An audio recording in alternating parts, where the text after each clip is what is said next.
The now impending discussion, or has it already begun, um, should be determined by taking some orientation from Heidegger's dealing with phenomenology.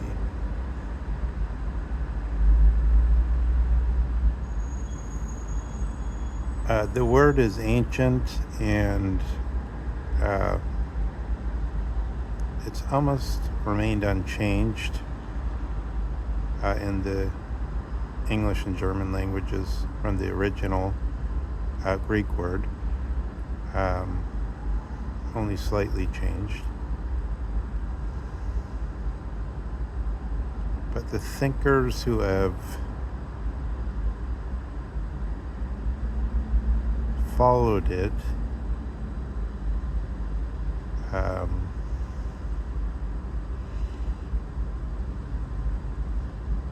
they've had to direct themselves differently. Phenomena for the Greeks is not initially thought in the Cartesian way which Husserl thinks it. So let's go through that and make it clear. Just to prove it, I guess, negatively from the ground of the Descartes and Husserl. So Husserl says that he starts with the omnibus dubitandum of Descartes, but he simply brackets the moment of the so-called doubt. I see, for instance, a car going by, but then I sort of, in something that doesn't even register as a glitch, I simply realize that wasn't a car going by. It was just, it was something else in the corner of my eye. And I just sort of took it for that. Even if something isn't what it presents itself as, it nonetheless was something. This is the ground. In other words, the doubt only doubts so far as it doubts that was a car, because it was something else, and then we somehow did a matrix type of move and took it to be the car, but very naturally within our experience. But then we just realized, oh no, that was like something much closer by that just caught a leaf or something falling, and it just I linked that up, synthesized that with the Doppler effect or something, because there was something else making that noise, or who knows. But for whatever reason, one has some error. Like that, one could doubt of everything, but the doubt would then only be like, this is illusion, rather than the real thing. And this is like, you notice you made a mistake somehow. You might not be able to explain it to yourself how it happens, but you notice there's sort of somewhere where you could talk about this mistake, and then you could bracket things when they happen there and ask whether they're mistakes or not. And that's Husserl Descartes' position. And then we could say, whatever the Greeks thought of the phenomenon, they didn't explain it to themselves this way. They touch upon, in the Theaetetus, you touch upon it for a second, because you ask about knowledge, and then you mention, it could be a dream, but that's not exactly the same thing. You have the Chinese thing about the butterfly dreaming it's a man dreaming it's a butterfly, but that's not exactly the same thing. So Descartes and Husserl have specific motivations for coming to that position, and basically what makes them cogent is the idea of primary and secondary qualities, as you still see in Eddington's two-table version.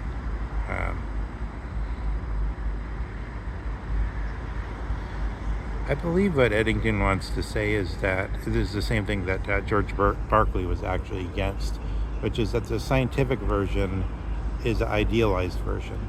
So it's like the real world where everything is but susceptible of the doubt is one side, the table for ordinary life. But the scientific version is some form of mathematical abstraction. So that there's the scientific version of what's happening with the Schrodinger's equation or whatever. This is a mathematical projection claimed to be real. And then George Berkeley says, an Irishman can't. He says repeatedly, if you read his collected works from the beginning, he says like an Irishman can't stay with this type of bullshit. Or actually, what he says, Irishman can't attain to this truth. An Irishman can't attain to this truth because it's the idea, because you have to assume Descartes' argument is right, which isn't right. That there's a logical proof that extension, which then can be translated into geometry and therefore into numbers, therefore into Schrodinger's equation or the latest physics, is actually the dusting on sich, or the thing in itself, matter. It's exactly what Daniel Dennett is saying when he pushes his materials metaphysics, which is the metaphysics of one stuff. He says, "Oh, there's only one stuff."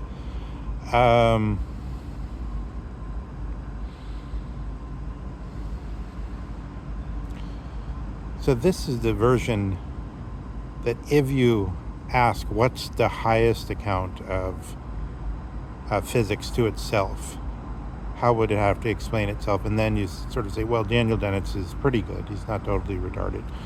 That leads you, this is like the people that were the most thoughtful about science as it came forward from this age of Descartes and tried to still keep up with the highest self-explanation of what they were doing.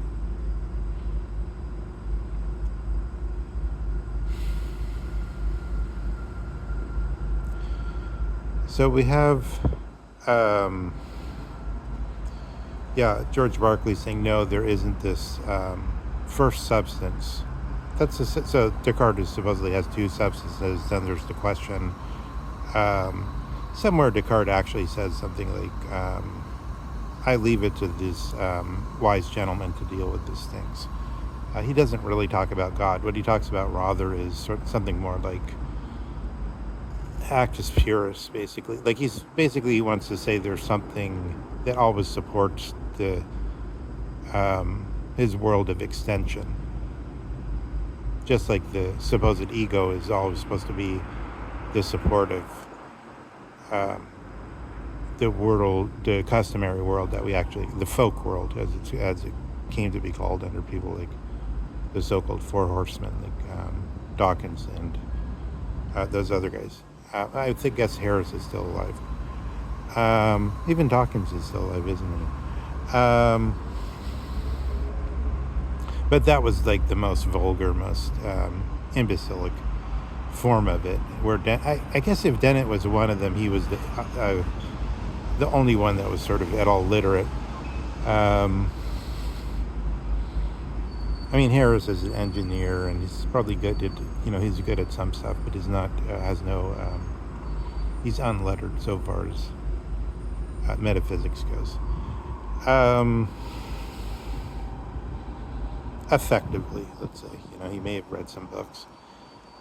And then there's better guys, of course, Brandom and so on. But on the whole, people that do physics don't need to appeal to anything more than, these imbecile popularizers, like the guy that Piers Morgan had on.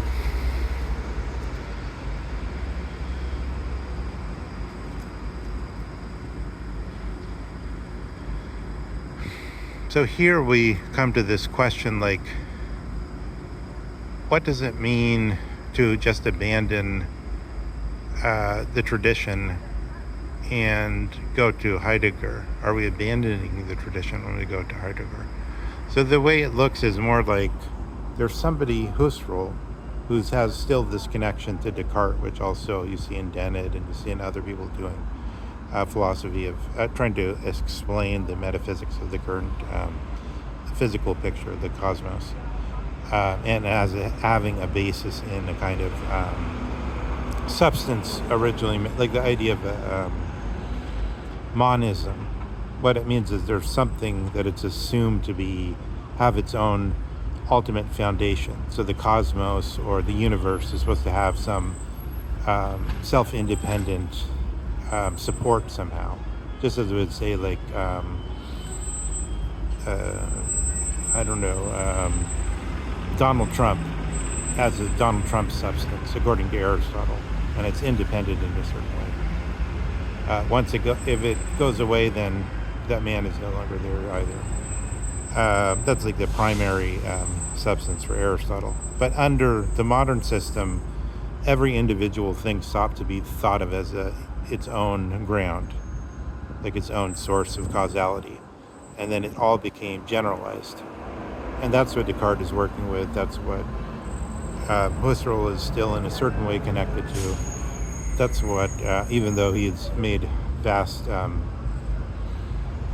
gigantic and effective, they say in Vienna, Hinduism in the north, in the mountainous regions, a poet once met with a old practitioner who said you hit the stone 1,000 times and nothing happens. You hit it one more time, somebody else comes along after a time and hits it once, and it breaks. So this is like, it makes me think in a way it's like the opposite of what Einstein says, right? That it's crazy to keep doing the same thing expecting a different something different to happen.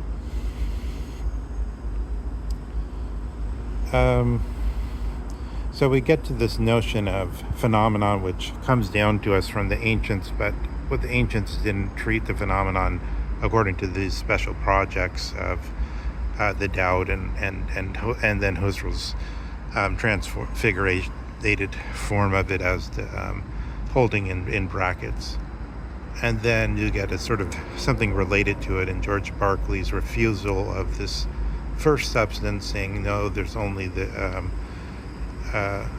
second one, but he explains it as the perception of God, as a percipi.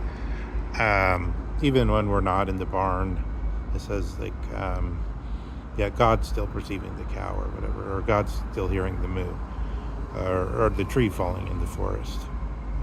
Still makes a noise because God still is there to perceive it.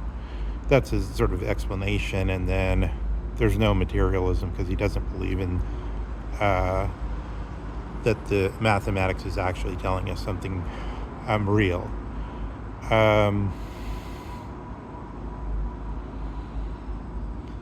Remember that somebody who goes to Terence McKenna and sees visions of dancing dwarves doing some kind of Russian dance, kicking their feet up or something, and from this they divine sort of a plan they can routinely use to predict something,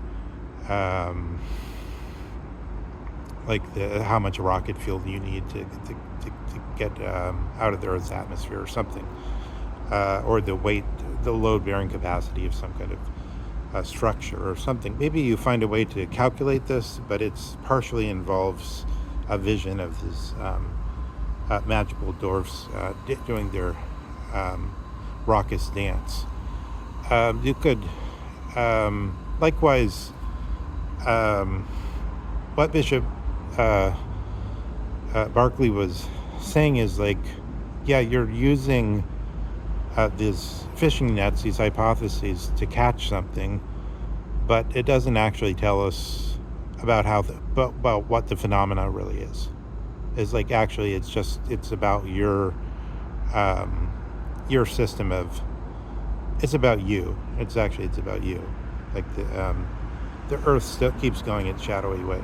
It doesn't really give a damn that you think you've had the cognitive power to force it to reveal its ultimate secrets. So like within this, that's the sphere out of which literature called symbolism arises, by the way. The realization that science isn't actually sort of like clamped onto things, but that rather it's just experimental. We live in an experimental world, which is sort of sad. It would be nicer if we lived in a place where they already had got it right. There weren't so many things that people were confused about.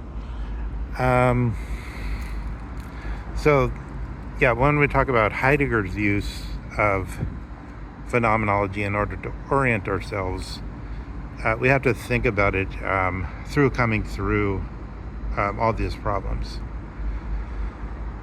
And then how does Heidegger use phenomenology? At first, so like Heidegger's written like 101 works or something. It's a very large amount of vega, or as it were, methodoses or paths in his research. And at first he says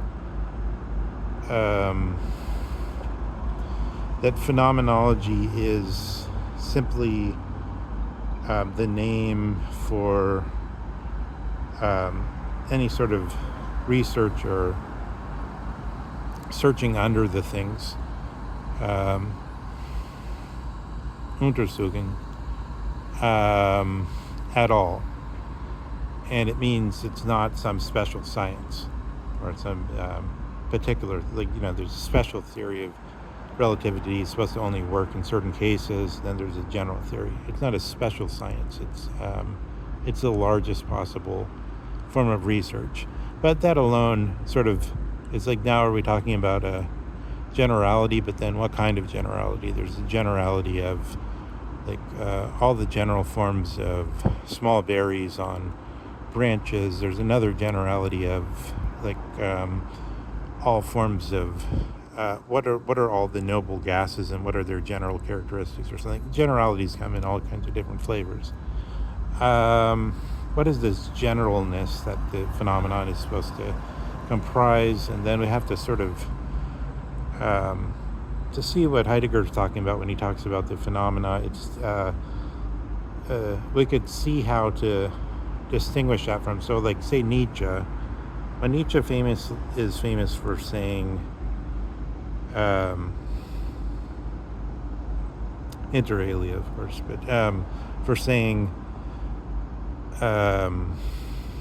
there's no no facts, just interpretations. What is said most often, I don't know, Grok will tell us the exact number, but I don't know, but it's said it maybe 2 or 3 times, it maybe more times. It's like that there's, in different ways, he must have said it a lot of times, but I think he said directly several times that there's no phenomena. There's only the laying out, or the interpretation. The laying out of the interpretation, that's the word. The laying out of the sort of the stock of things in a way that makes it intelligible to us. But his also did say so in that form he's saying there's no phenomena, where phenomena are sort of like mixed up in this thing of, is it illusion or is it the actuality, and so on. And there's different questions in the ancient thinking about phenomena. But it also said this of the Tatsache, or what we usually translate it as fact. He said there's no Tatsache, there's only this sort of laying out of things in this way, this interpretive action. Here we see where clearly phenomenological research for Nietzsche, it's like it's naming something historical in a way. It's naming something he wants to regard as part of the mistake of the museum, whereas Heidegger isn't limiting it to either the the Greek usage of Plato, or to Descartes and Husserl, but he's through his research, he's actually giving it a different meaning, and it can't simply be said, but we have to sort of follow the course of the thought.